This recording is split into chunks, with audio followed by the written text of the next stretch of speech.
Welcome to Samba Samba. Enjoy the video. You start by confirming the original phone number and the same Google or Apple account.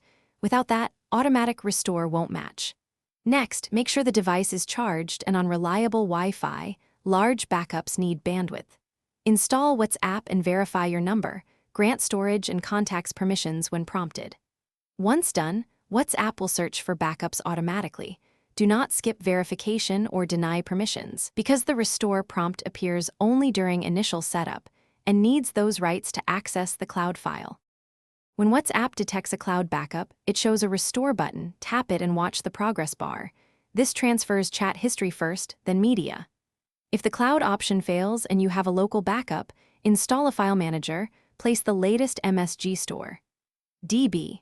Crypt file into /WhatsApp/databases, then reinstall WhatsApp and skip cloud restore so the app uses that local file. Make sure to keep the app open and connected. Interrupting the process can leave messages partially restored, so be patient while media rebuilds.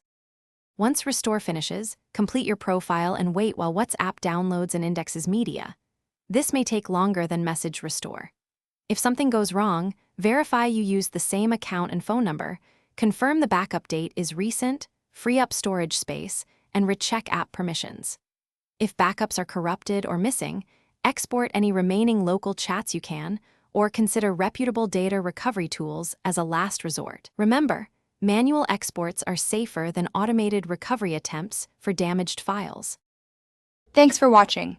Consider subscribing if we helped you.